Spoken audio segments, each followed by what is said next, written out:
everybody. I want to welcome you here to Shreveport Police Complex today for our first quarterly crime briefing. Real quick, I want to let you guys know there will not be a Q&A session afterwards. We're going to give this briefing, and then for all of our media partners, we would like for you guys to email our email address. You all have that information, and request your follow-up interviews for Monday with Chief Smith, and we'll get those set up for you guys. We appreciate you all coming, and I'm going to bring Chief Smith up.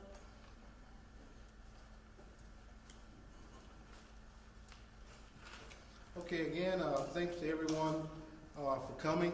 We have some special guests in the room that I'm so excited about today.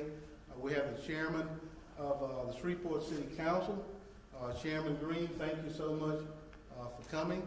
We have also our Crime Stoppers Board and Committee, which most of you seldom see, but you hear so much about the awesome good work that they do. And we have some other agency head here. We got the local supervisor of the ATF.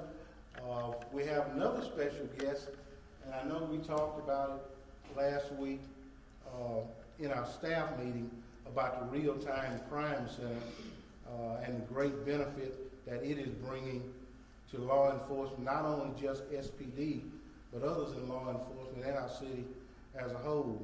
So we're so happy to have the director of IT and the head of the Real-Time Crime Center here with us. Thank you guys so very much.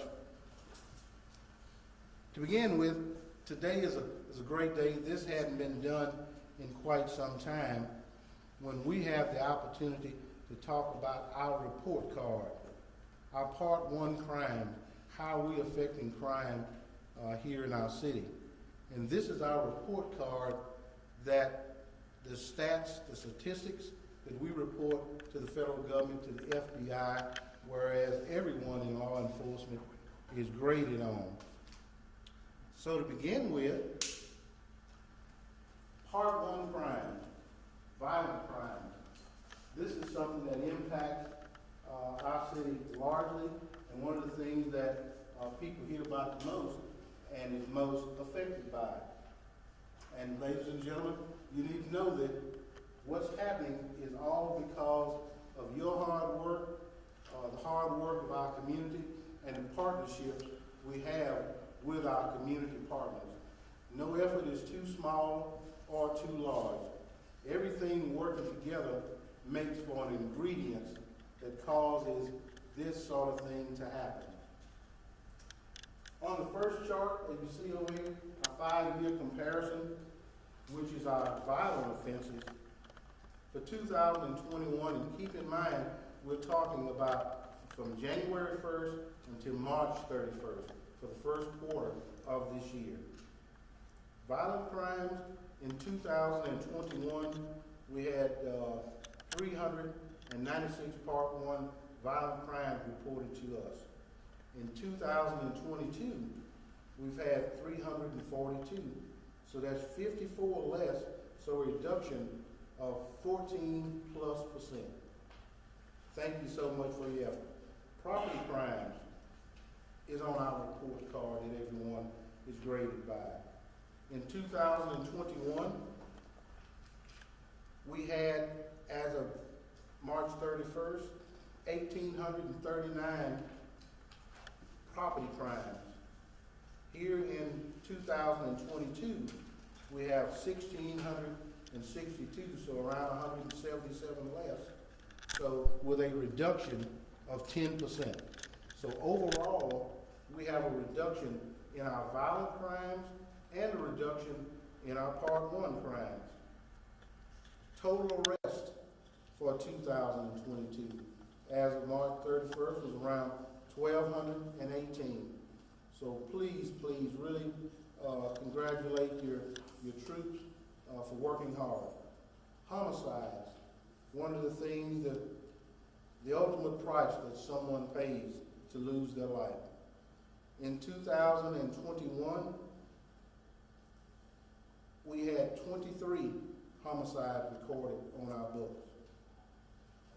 As of March 31st for 2022, our records reflect 15. So that is a reduction of around 8 or 35%. Shots fired calls. That's one that we hear about quite often with citizens calling in across our city. In 2021, we had 1,161 shot fired calls called into SPD. As of 2021, for the same time period, we have recorded 990, so 171 difference for about a 15% reduction in shot fired calls. So the special operations that we've been running all year long and the creativeness that we continue to do is paying off in value. Shootings in 2022-21, we had around 102 shootings reported to us, and we're talking about for the same time period.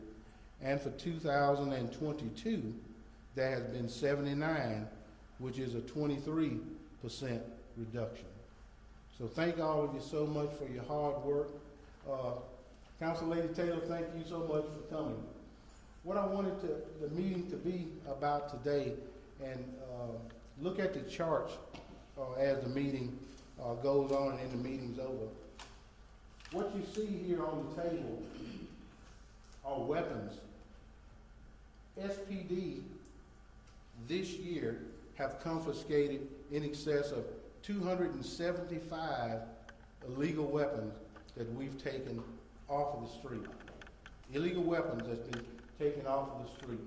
And you can see some of them on our charts here that are assault weapons that doesn't appear to be designed for hunting, for sports. They're designed to harm someone. Thank your troops so much for the effort in removing these weapons off of the street.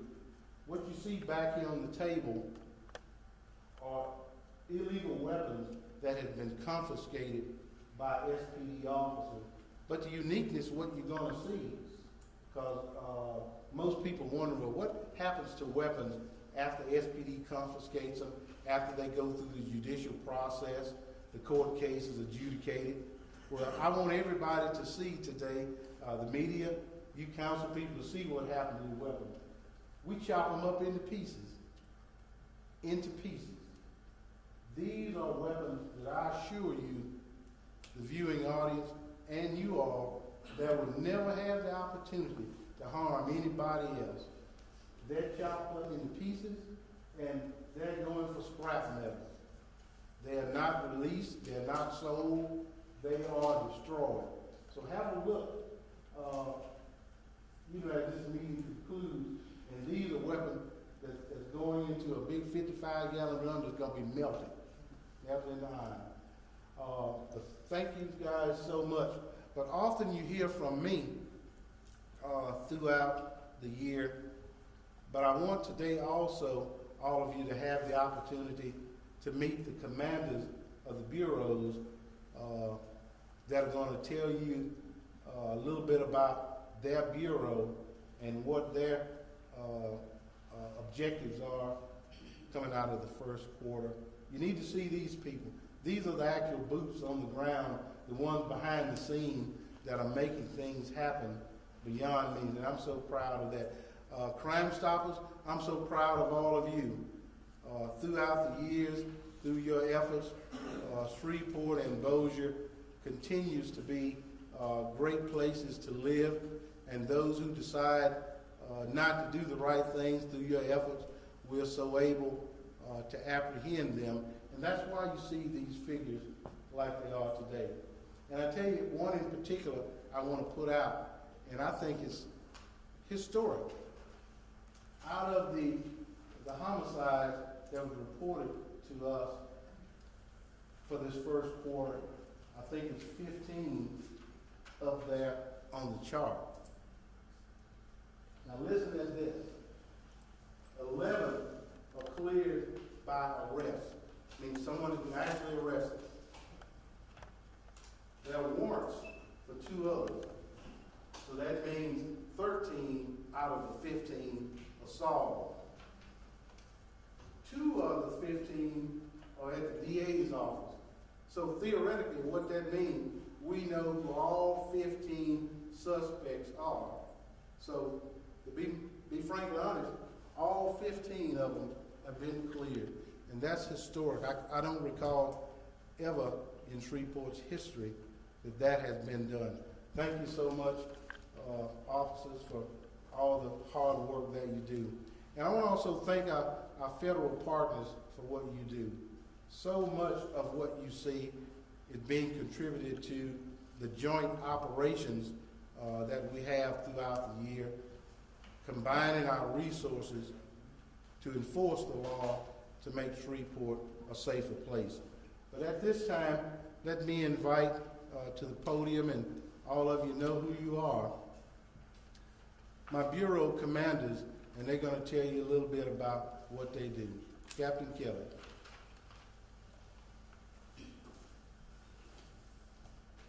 Good afternoon, all. I'm Captain Colette Kelly, the commander of the Community Oriented Policing Bureau, COPB for short.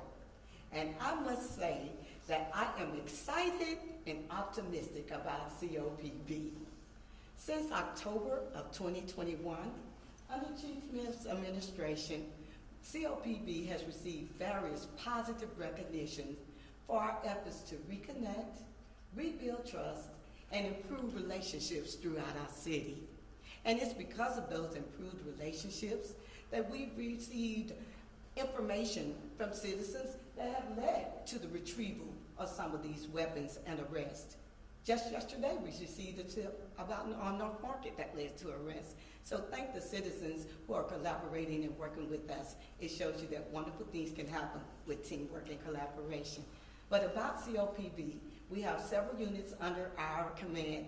We have our community liaison officers that deal with a lot of non-emergency nuisance issues before they become critical or detrimental. We have our environmental crimes unit that deal with illegal dumping, littering, and waste reduction. We have our mental health unit where we try to create a safer encounter when police have to deal with subjects dealing with mental health and behavioral issues. But most importantly, we're out there in the city partnering with a lot of different agencies and entities. We do a lot of different activities. We have something for every age group, safety training, whether it's the kids or the seniors. And we place a lot of emphasis on our seniors because we have Senior Soul Food Day, Senior Safety Bingo, and so much more. We are also working with trying to improve the relationships between departments. And we have friendly competitions where we did basketball, wheelchair basketball, and bowling. And I hate to say, but we did beat the fire department in all of those events. But I want to place emphasis on our summer activities. We're going to have summer camps, fishing, boys camp, girls camp, law and you. And so please look for additional information on those initiatives. Thank you.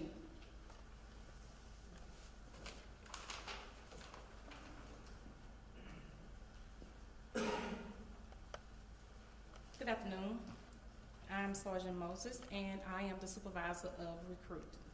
I am the part of the department that is responsible for hiring the men and women, taking them through the process of being hired to assist with those problems that we're having in the community to help fight crime and continue to reduce the numbers that the chief spoke about recently. Currently, we're processing roughly around 87 applicants. Of course, there's a process, and everybody doesn't make it through that process. And there are some challenges for a lot of other men and women. We're reaching out for the men and women that are actually applying to actually meet the age requirements. We're going to meet out socially. We're going to go out and we're going to have more hands-on with the community. The age group that's applying to be police officers are the ones that we have to reach out with on social media. So we're having to actually adjust what we do, because we have to adjust it according to our youth. That's our future. So that's what we're going to do. We're going to reach out. We're going to go out to events. We're going to go to parades. We're going to go to the Watermelon Festival. Wherever they are, that's where we plan on being, so that we can reach out and reach those men. Class 85, we had processed about 81 people. We hired 19. A lot of people was at the process because of disqualifications. So we got to try to hire the best men and women to put on the department to fight this crime. And with that being said, some will make it. However, we are doing our best in our efforts to reach out to the community, to more involvement. My time is up, my time is always up.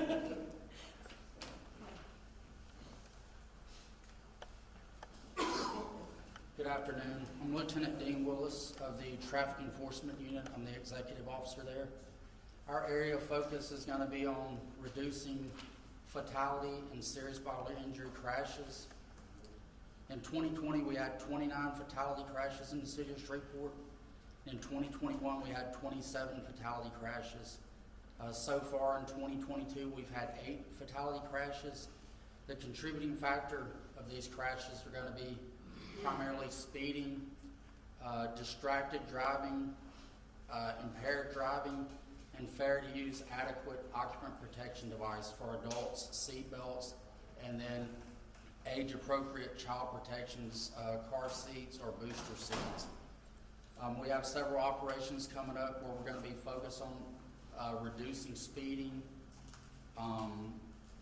aggressive driving, and trying to promote seatbelt usage and reduce impaired driving through some DWI enforcement operations that we have coming up.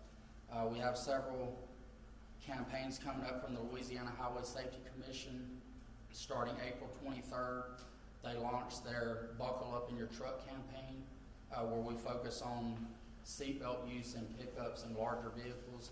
Many times operators of those vehicles feel like they're safe because they're in larger vehicles, but they're still required to wear seatbelts, and it is a factor in reducing fatality crashes. We will be running several speed enforcement operations coming up, and many times citizens are upset about getting tickets, but when we're out doing traffic enforcement, then other drivers become compliant with traffic laws, and that's our main goal. Thank you.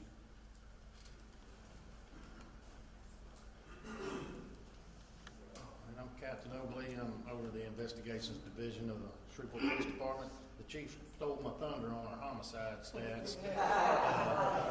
But I will say our detectives work tirelessly solving these crimes and doing what they do. And my hat's off to them because they're a real good group of guys and girls. On that note, homicides, obviously involving the weapons, as the chief also said, we've recovered or seized over 275 weapons. Over 70 people have been charged with weapon-related offenses. One thing that tried to come up in this quarter was carjackings. It was started to be an issue, and we've had 6 total this quarter, but over half of those we've made arrests on. The next thing would be catalytic converter. It's not only a city problem, as most of you know, it's a nationwide problem of people stealing the catalytic converters. We've ran several operations trying to apprehend. Patrol's been instrumental in arresting 2 or 3 of those guys, and then we've had warrants on a couple.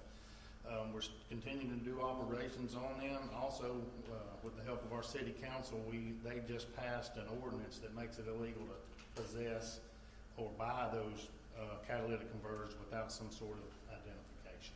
So thank you to them for that, and that's all I have.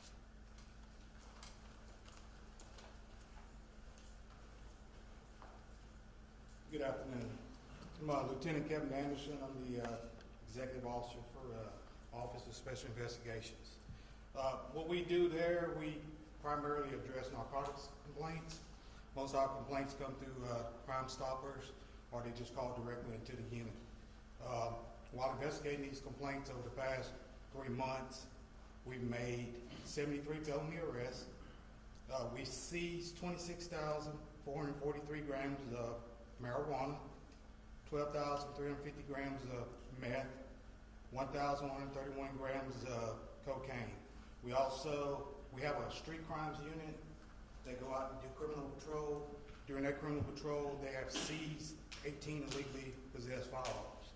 We also work in conjunction with the state police and sheriff department, and we do joint operations inside the city, try to reduce the shots fired calls and people riding around with illegal guns. And we're gonna continue to do those operations throughout the year. Thank you.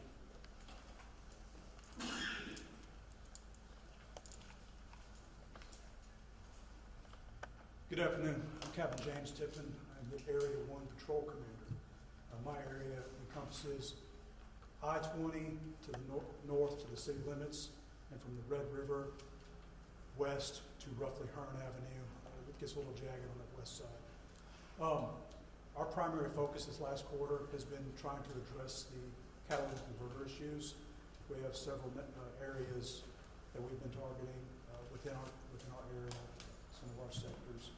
Our neighborhoods include Cherokee Park, MLK, Allendale, and the Acres Business District. We also have been working hand in hand with the Traffic Enforcement Division for the downtown area at night, which has been another problem area for us.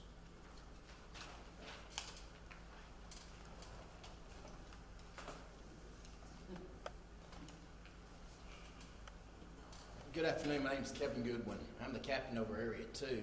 What Area 2 consists of is from the Red River on your east side over to I-49 and from I-20 south all the way to city limits. My guys on patrol have been very busy. They've made numerous arrests throughout the year or throughout the first quarter of us. Our main problems that we're having is unlocked vehicles and guns being stolen.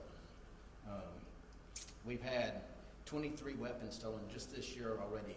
And these weapons, we are getting the weapons back on traffic stops. The guys have worked hard. They've made over 768 traffic stops this first quarter and recovered numerous weapons. They've made over 300 arrests in this area. And our other big issue in Area 2 is going to be our shots fired calls. We've been getting a bunch of those these last couple of weeks, and they seem to be going up. So that's what we're going to focus on this quarter.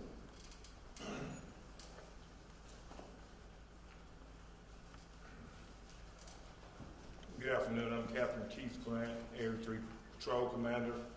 My command area consists of everything west of Hearn Avenue to Hollywood, the South Lakeshore area, Moortown, and Pines Road. We target all reported Part 1 crimes within the area. We pattern those reported crimes, then formulate a plan to eliminate them all together. This is accomplished by officers' visibility in the identified sectors. We also, on the weekends, we are addressing the cruising on the weekends, the illegal drag racing, and the use of off-road vehicles on our roadways.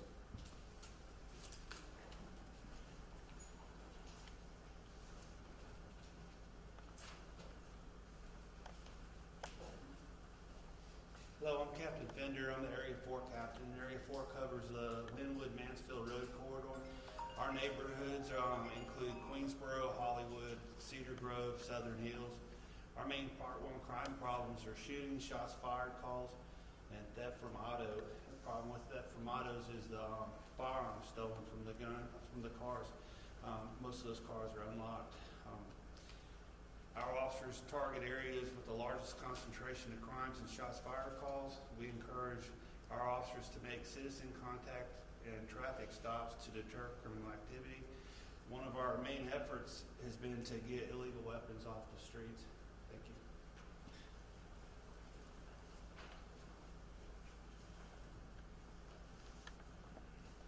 Hello everybody, I'm Reedy Barb. I'm the president of KTAL Shreveport Crime Stoppers.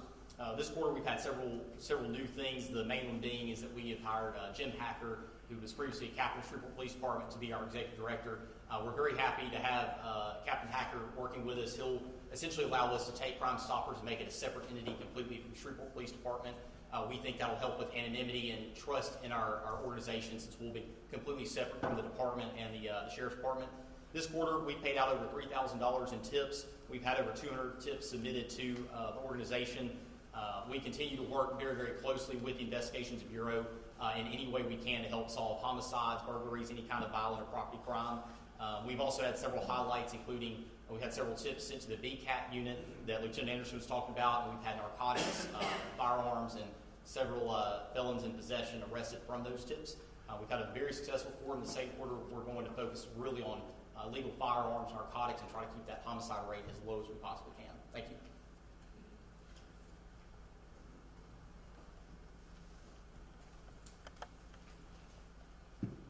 I'm Sergeant Angie Wilhite, and I am Chief Wayne Smith's Public Information Officer. He has recently helped me out greatly, added a person to my team. The issues we've been having is through public information is not getting enough public service announcements, not getting enough lock it or lose it type campaigns out to you guys for y'all to build on to be able to get through the community via social media. We all know that today many people rely on social media versus the regular mainstream news as their source of information. So it is the goal and mission of our team to build our social media, partner with COP, recruiting every other division in this police department, and build our social media platforms, engage the public, be out with Captain Kelly and her team, taking photos, delivering positive messages about our officers that are doing great jobs. Often you don't see that or hear that, you only hear the bad. I think you have all noticed a significant change in our social media lately where you're seeing a lot of good, and we will continue that.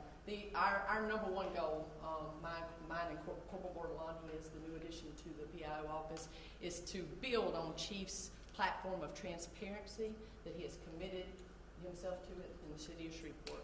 And we're looking forward to that, and I'm going to bring Chief Smith up now so he can recognize our council people that are in the room. Again, thank all of you so much. And let me issue a special thanks to our partners with the Caddo Parish Sheriff's Department that are back in the room. They are our stellar partners all year long.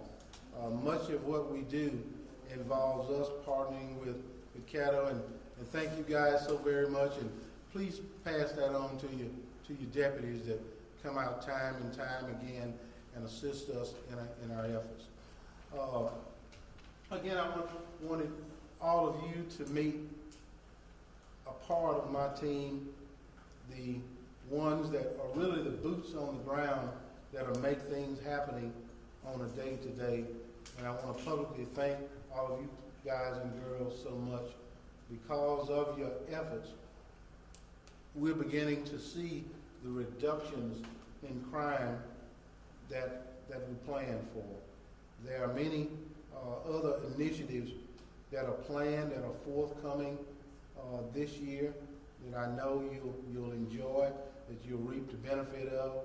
To our real-time crime center, please pass on to your employees how valuable they are to us and how much we appreciate their input, their watchful eye, their efforts to partner with the business community, with the residential community, actually put eyes on the street and help us to make our community safer. Please pass that on, and y'all keep up the good work. Let me also at this time recognize Council Chair, Councilor Green, Councilor Lady Taylor. Would y'all like to come up for comments? This means so much to us that my team can see the faces behind the people that provide us with the resources to go out and do our job. And your support is just invaluable. So if you will, please come, both of you. It means so much to us. Thank you so much, Chief, and to all of you. Whatever, I'm so proud of you all. I thank God for you all, and I pray for you all every day of my life and all during the day, and you all are doing such a great job. And whatever I can do, whatever we can do to empower you all to get the job done, I'm just a phone call away, or just come see me, and whatever I can do, I'm committed to doing that. Again, thank you all, and y'all stay safe, and may God bless you. Chief Smith made us come up here. I am so proud of the work that you all are doing, Chief Smith. Thank you. Thank you to this team. I can see it visibly on the street because I'm slowing down. When I saw that radar gun on Lakeshore, I said, okay, you're out here a lot, and I'm grateful for that. But I'm thankful for the impact that you all are having in the community and rebuilding those relationships. And again, your social media presence, it is overwhelming, and I'm just happy to see that. Because I think, as you said, Sergeant, that we hear the bad side, but we don't see the good side. The nice story that you heard with the officer, with the young man, that will forever impact his life. So whatever it is that we could do for you all as a council, you have our overwhelming support with that, because we work collectively as a team. So whatever it is that you need, and sitting as a member of the Public Safety Committee, we're committed to doing so. So thank you for everything that you do each and every day. Thank you. Also, Chief, I'm Mayor Pro Tem today. Y'all need anything?